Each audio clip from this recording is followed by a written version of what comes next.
Hey everyone, Misty here. Today is July 15th, 2026. It is Chemo Cycle 4, Day 1.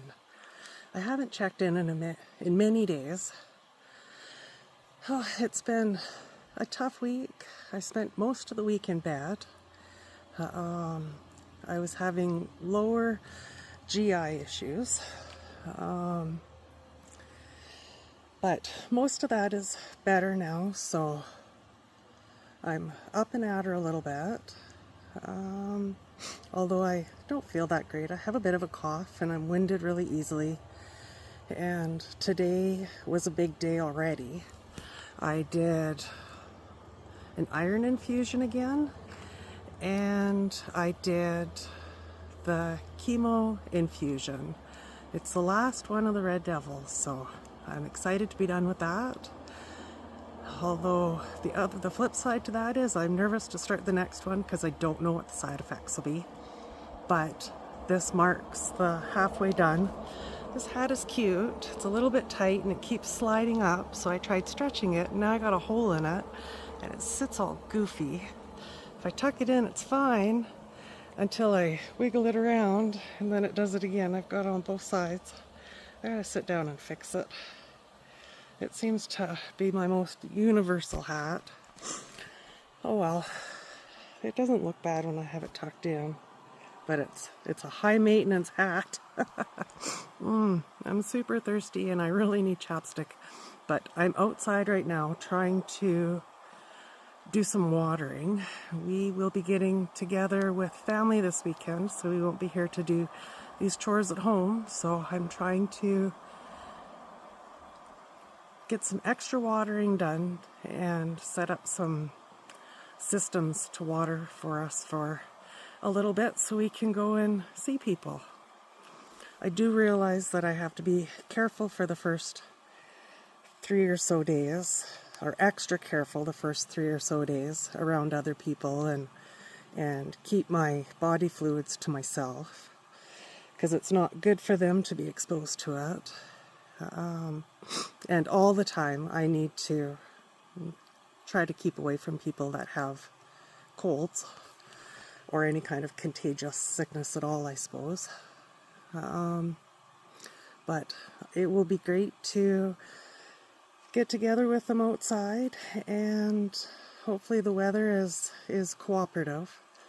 Forecast says it's going to be really hot the beginning of it, and then it's going to rain. So wish we had a little bit more in between, but we will make the best of it. So I have my water wand in my flower bed, just sitting in one pot, giving it a good dosing, and it's due for me to move. So this is my totally neglected flower bed. I got a couple beautiful flowers growing, and it'll survive, but I guess this just gives me another project to tackle again next spring and get it back under control. Look at all the cocoons. Anywhere they could find to cocoon they have. And the moths are just starting, well, the last few days. They're coming out of the cocoons, and the moths are just flying around everywhere. I assume they're going to get a whole lot worse, but too bad they couldn't be beautiful butterflies. Yeah, so I get breathless just standing here holding the hose, so I prop it up and go sit down so that I don't rush the process. And then I try to catch my breath.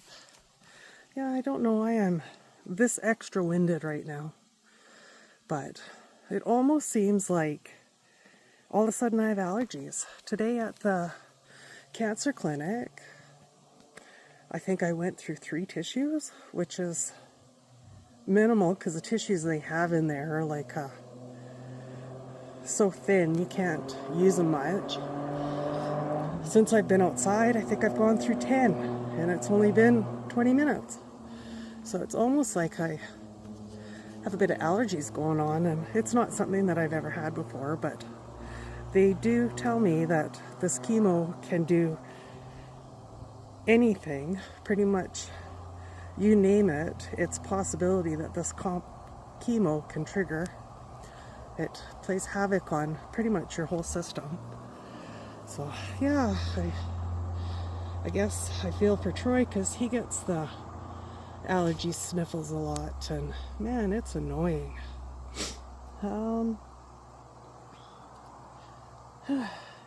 Yeah, so the IV today was 1 poke. Yesterday for the pre-treatment, they only did 1 poke. Actually, it's only ever been 1 poke, I think, for the blood draw. They've done all with that every time.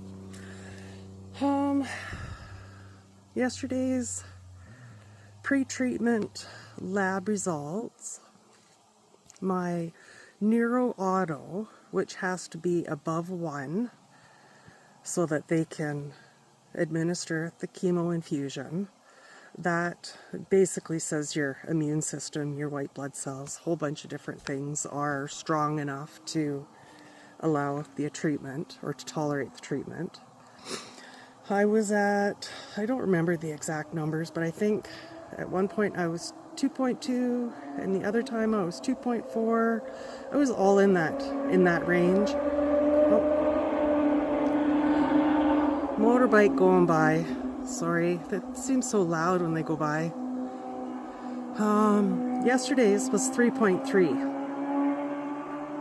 Ah, they're revving up again. Yeah. For a long time. They need to... There you go. It quieted down again. Now a big truck will go by. Yesterday's was 3.3, so it went up plenty. The doctor said that I can reduce my injections to 5 days instead of 6. So that's exciting. I'm getting pretty used to doing the injections. The actual injection part of it isn't the worst part of it anymore like it was to begin with. Now it's the fatigue that comes from that medicine. I just want to sleep all the time. Oh, they turn around and come back. Ugh, silly. We live by a scenic highway, so lots of times motorbikes drive by down this highway because it's a enjoyable, kind of windy highway to travel down, and I guess bikes like that. Oh, I should move that wand again. I'll pause you this time. There, I moved it.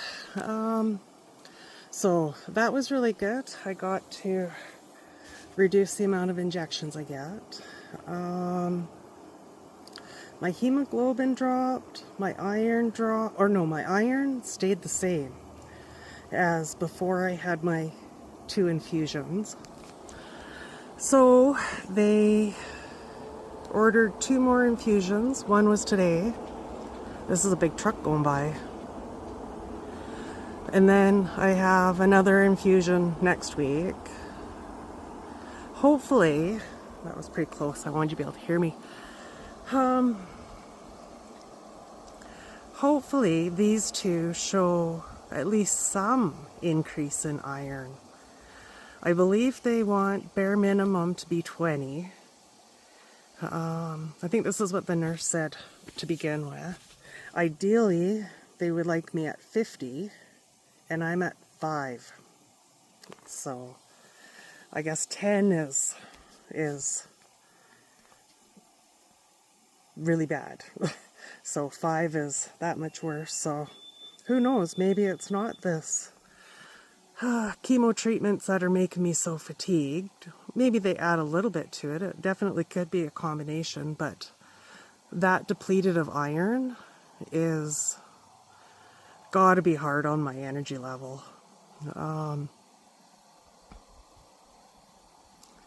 What else did it say?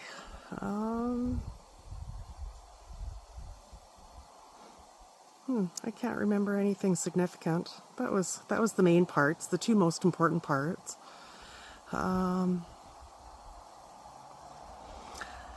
Yeah, I think that's about it. I really don't have anything to report for my activities over the last week besides laying in bed, laying in bed, laying in bed, and eating, and laying in bed.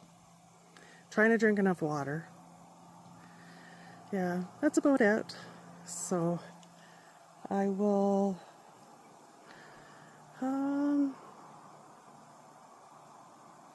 I'm just trying to think of if there's anything else I need to share with you. Oh yes, I took pictures today of the bird nest that's in our hanging basket, and those birds have already grown so much that they barely fit in the nest when they're sleeping. I stuck my camera up there to take a picture, and it's kind of awkward. And all of a sudden, both the mama robin and the daddy robin come diving at me. Kind of scared me. So my picture is out of focus, but you'll get the gist of it. And man, they've changed a lot. I will post a picture of that.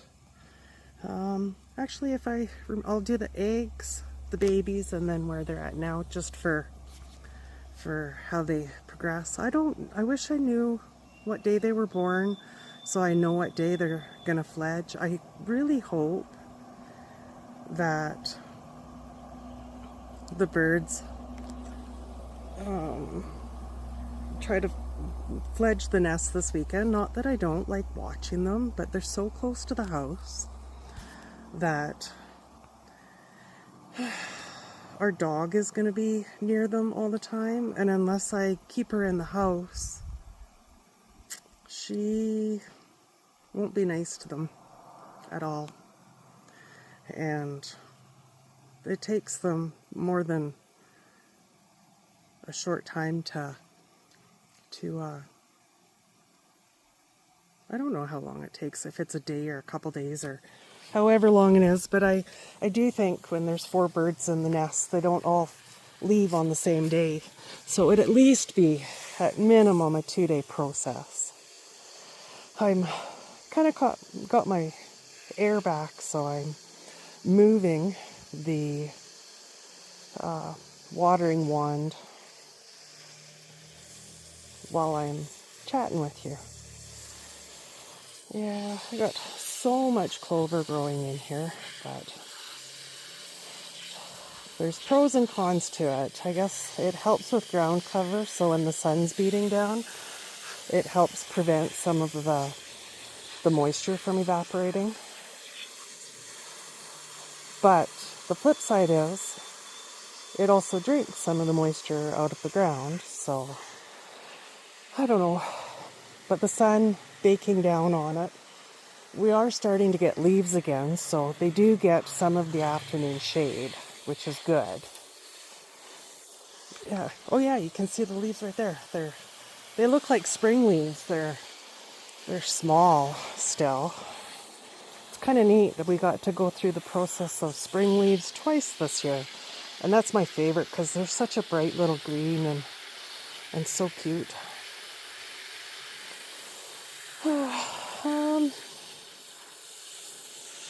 Yeah, that's just about 15 minutes of me rambling on. I will sign off, and I will let you know if anything interesting happens to report. In some ways, I kind of hope nothing interesting, because if it's interesting, it's usually dramatic, and dramatic isn't necessarily fun. So I'm hoping for easy peasy. And I'm hoping easy peasy for everybody else too. It's nice to just enjoy. So I will post those pictures and then be done. So take care, everybody. Thanks for checking in. Bye.